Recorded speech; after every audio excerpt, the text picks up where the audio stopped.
નમસ્કાર મિત્રો, દેશ અને દુનિયાના સુપરફાસ્ટ સમાચારમાં તમારું સ્વાગત છે।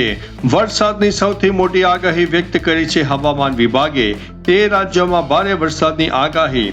હવામાન વિભાગે આગામી 24 કલાક માટે ઉત્તરાખંડમાં ભારે વરસાદનું રેડ એલર્ટ આપ્યું છે, જ્યારે પશ્ચિમ ઉત્તર પ્રદેશના કેટલાક વિસ્તારોમાં ભારે વરસાદની આગાહી વ્યક્ત કરી છે, જ્યારે અરુણાચલ પ્રદેશ, આસામ અને મેઘાલયમાં ભારે પવન સાથે વરસાદ પડવાની સંભાવના છે। ઉપરાંત નાગાલેન્ડ, મણિપુર, મિઝોરમ, ત્રિપુરા સહિત બંગાળ અને સિક્કિમના અલગ અલગ વિસ્તારમાં પણ ભારે વરસાદ પડવાની શક્યતા વર્ણવવામાં આવી છે। અન્ય મહત્વના સમાચારની વાત કરીએ તો ડોનાલ્ડ ટ્રમ્પની હત્યાનો પ્લાન। અમેરિકા અને ઈરાન વચ્ચે યુદ્ધ ચાલી રહ્યું છે તેની ચરમસીમાએ પર પહોંચી ગયું છે। ઈરાન પર અમેરિકાના હુમલા બાદ ઈરાન હવે ટ્રમ્પની હત્યાનું પ્લાનિંગ કરી રહ્યું હોવાના ઇનપુટ ઇઝરાયેલે આપ્યા છે। પીએમ બેન્જામિન નેતન્યાહુએ આ ઇન્ટેલની મદદથી ટ્રમ્પને ફરી હુમલો કરવા માટે ઉશ્કેર્યા હતા। જો કે ઈરાનનું આ કાવતરું સાચું સાબિત થશે તો અમેરિકા એકવાર ફરી ઈરાન ઉપર હુમલો કરી શકે છે। અન્ય મહત્વના સમાચારની વાત કરીએ તો હવામાન વિભાગની લેટેસ્ટ આગાહી। રાજ્યમાં ભારે વરસાદ બાદ ચોમાસાની ગતિ ધીમી પડી રહી છે। હવામાન વિભાગની નવી આગાહી મુજબ રાજ્યના વિવિધ જિલ્લાઓમાં છૂટાછવાયા સ્થળે હળવાથી મધ્યમ વરસાદ પડી શકે છે। જો કે હાલ રાજ્યમાં ક્યાંય પણ અતિ ભારે વરસાદ અથવા તો ભારે વરસાદ થવાની શક્યતા ખૂબ ઓછી છે, જ્યારે આગામી 11 જુલાઈ દરમિયાન કચ્છ, ઉત્તર ગુજરાત, મધ્ય ગુજરાત અને દક્ષિણ ગુજરાત તેમજ સૌરાષ્ટ્રના અનેક જિલ્લામાં હળવા મધ્યમ વરસાદી ઝાપટા થઈ શકે છે। અન્ય મહત્વના સમાચારની વાત કરીએ તો ડાયાબિટીસના દર્દીઓને મોટી રાહત। ભારતમાં ડાયાબિટીસની ગંભીર બીમારીઓથી પીડાતા દર્દીઓ માટે રાહતના સમાચાર સામે આવ્યા। ડેનમાર્કની નોવો નોર્ડિસ્ક કંપની દ્વારા ભારતીય બજારમાં વન્સ વીકલી બેઝલ ઇન્સ્યુલિન દવા લોન્ચ કરતા હવે દરરોજ ઇન્જેક્શન લેવાની પીડામાંથી છુટકારો મળશે। વર્ષના 365 ઇન્જેક્શન લેવાની સંખ્યા ઘટીને માત્ર 52 થઈ છે। આ ઇન્જેક્શનનું ઉત્પાદન ડેનમાર્કમાં થશે, જે ભારત આયાત કરશે। 1 ml ની કિંમત 2611 રૂપિયા નક્કી કરવામાં આવી છે। અન્ય મહત્વના સમાચારની વાત કરીએ તો ભારતીય સેનાની તાકાતમાં વધારો થશે। ભારતીય સેનાની મારક ક્ષમતા વધારવા માટે રક્ષા મંત્રાલયે 1600 કરોડ રૂપિયા ટેન્ડરની મંજૂરી આપી છે। હવે સેના માટે 100 કિલોમીટરની રેન્જની 840 આધુનિક કામિકેજ ડ્રોન ખરીદવામાં આવશે। આ મોટી ડીલ માટે કુલ ઓર્ડરનો 64% ભાગ ટાટાને મળ્યો છે, જે સંપૂર્ણ રીતે સ્વદેશી ALS સિરીઝ ડ્રોનની સપ્લાય કરશે। નીબે ડિફેન્સને આ ઓર્ડરનો 36% હિસ્સો મળ્યો છે, જે ઇઝરાયેલી ટેકનોલોજી ઉપર આધારિત ડ્રોન સપ્લાય કરશે। અન્ય મહત્વના સમાચારની વાત કરીએ તો કોરોનાની એન્ટ્રી 2ના થયા છે મોત। કોરોના વાયરસે ફરી એકવાર માથું ઊંચક્યું છે। આંધ્રપ્રદેશના કડપ્પા જિલ્લામાં કોરોના વાયરસના કારણે 2 લોકોના મૃત્યુ થયા છે। આ સાથે 4 લોકો પોઝિટિવ આવતા આરોગ્ય વિભાગ હરકતમાં આવ્યો। પોઝિટિવ આવેલા 4 લોકોમાંથી 3 લોકોના ઘર પર આઇસોલેશનમાં રાખવામાં આવ્યા છે।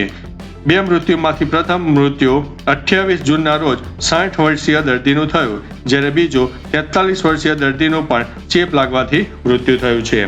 અન્ય મહત્વના સમાચારની વાત કરીએ તો વિદ્યાર્થી પાસે દારૂ મંગાવનાર શિક્ષક સસ્પેન્ડ કરવામાં આવ્યો છે। ગીર સોમનાથના ખાપટ પ્રાથમિક શાળામાં વિદ્યાર્થી પાસે વિદેશી દારૂ મંગાવનાર શિક્ષક હરીશગીરી ગોસ્વામીને તાત્કાલિક અસરથી સસ્પેન્ડ કરવામાં આવ્યા। ગત 20 જૂન 2026ના રોજ આ શિક્ષકે વિદ્યાર્થી પાસે વિદેશી દારૂની બોટલ મંગાવી હતી। આ સમગ્ર મામલો ઉજાગર થતા બદનામીના ડરે આરોપી શિક્ષક ચાલુ ફરજ ઉપરથી નાસી છૂટ્યો। આ ઘટનાના પગલે સમગ્ર પંથકમાં ભારે રોષ જોવા મળી રહ્યો છે। અન્ય મહત્વના સમાચારની વાત કરીએ તો ફેમસ એક્ટર જશે જેલ। રાજપાલ યાદવ ચેક બાઉન્સ કેસમાં દિલ્હી હાઈકોર્ટમાંથી મોટો ઝટકો લાગ્યો છે। કોર્ટે તેમની સજા યથાવત રાખતા દરેક કેસમાં 3 મહિનાની સાદી જેલની સજા ફટકારી છે। જો કે તમામ સજાઓ એક સાથે ચાલશે, તેથી તેમને કુલ 3 મહિના જેલમાં રહેવું પડશે। કોર્ટે નોંધ્યું છે કે રાજપાલ યાદવે સમાધાનનું આશ્વાસન આપ્યા છતાં વારંવાર આપેલા વચનોનું પાલન કર્યું નથી અને અંતે ફરિયાદીને વધુ ચૂકવણી કરવાનો પણ ઇનકાર કર્યો હતો।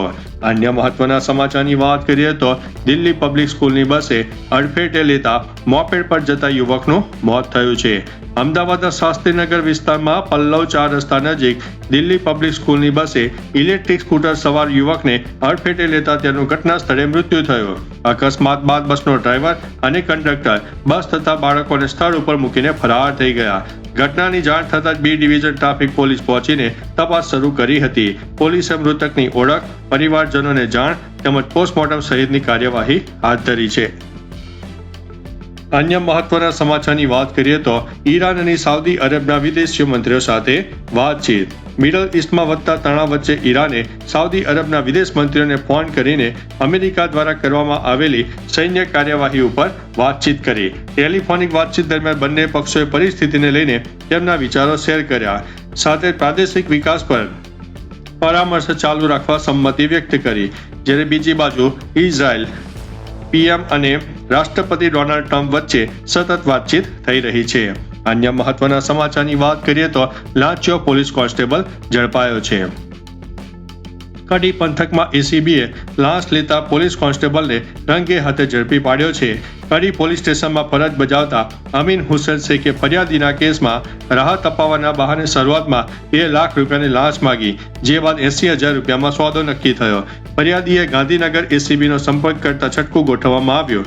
ફરિયાદી પાસેથી 80,000ની લાંચ સ્વીકારતા જ એસીબીએ કોન્સ્ટેબલને રંગે હાથે ઝડપી લઈને સમગ્ર રકમ જપ્ત કરી છે. અન્ય મહત્વના સમાચારની વાત કરીએ તો ગુજરાતમાં 15 બેઠકો પર પેટા ચૂંટણી જાહેર. ગુજરાત રાજ્ય ચૂંટણી આયોગે સ્થાનિક સ્વરાજ્ય સંસ્થાઓની ખાલી પડેલી 15 બેઠકો માટે પેટા ચૂંટણીનો કાર્યક્રમ જાહેર કર્યો. 28 જુલાઈએ મહાનગરપાલિકા, નગરપાલિકા, જિલ્લા પંચાયત અને તાલુકા પંચાયતની બેઠકો માટે મતદાન થશે, જ્યારે મતગણતરી 30 જુલાઈએ યોજાશે. ઉમેદવારી પત્ર ભરવાની છેલ્લી તારીખ 14 જુલાઈ છે. ચકાસણી 15 જુલાઈ અને ઉમેદવારી પાછી ખેંચવાની પ્રક્રિયા 16-17 જુલાઈએ પૂર્ણ થશે. અન્ય મહત્વના સમાચારની વાત કરીએ તો જીરું અને વરિયાળીમાં ભેળસેળ કરતા તત્વો બેફામ બન્યા છે. ઊંઝા પંથકના ઉનાવામાં ફૂડ વિભાગે 2 સ્થળે દરોડા પાડીને વરિયાળીમાં ભેળસેળનું મોટું કૌભાંડ ઝડપ્યું છે.